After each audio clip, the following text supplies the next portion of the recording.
When we started with Gen X, it's kind of funny because a lot of things I can't remember day to day, but I can remember the exact day that Danny stopped in at our farm, because I think at that time I had a stack of paper sitting on my desk trying to figure out what we were going to do.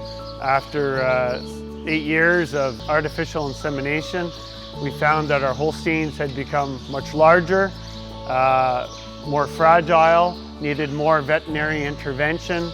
The milk production had gone up in the cows, but with it came a lot of health problems. We had a lot of problems with cows going off feed, post-calving problems. And after having a conversation with Danny, we realized that with their approach of looking at how to produce and create a dairy cow, that maybe we could do something. And since that time, we've created a breed of Holstein that's smaller in size, more efficient with converting forage to milk.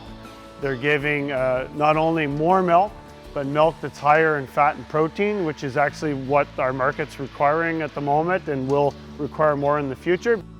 Since we've been working with them for the last 12 years, it finally feels that our breed of cows are actually heading to what we want, and yeah, it makes them very happy.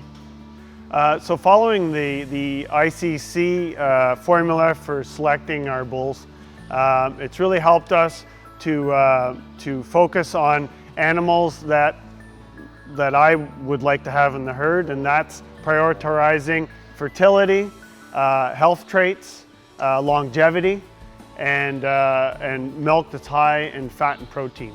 Cows are not leaving like they used to. We're raising 20% less heifers because we don't need them. The cows are staying here longer, so that's really lowered our cost of raising our replacement heifers. The ICC formula is important for the consumer because today the consumer is not just interested in the milk product, but how we go about making milk. So because the ICC is going to, or through ICC, I can select a cow that's more efficient. That means I can build a cow that will take less resources to make its milk, so it'll have less effect on the environment or less negative effects on the environment by following the ICC formula.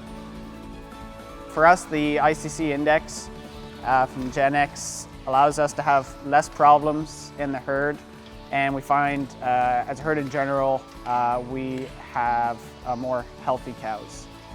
One thing I really like about working with Gen X is their flexibility in working with producers. Every farm is individual or different from any other farm.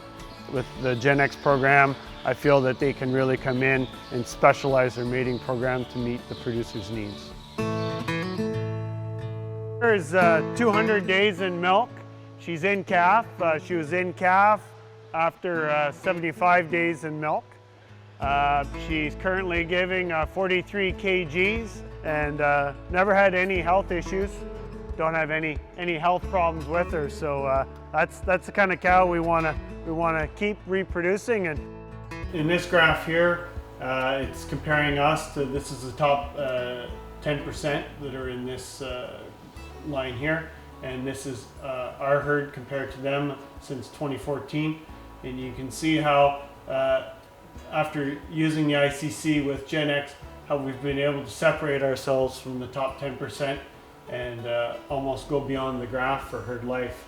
Fertility has been exceptional, above what the top 10% is, and how choosing cows that are just naturally resistant to mastitis, it's always been one of the things that we've probably prioritized more than anything else. And it's nice to see the trend moving away from the top 10%.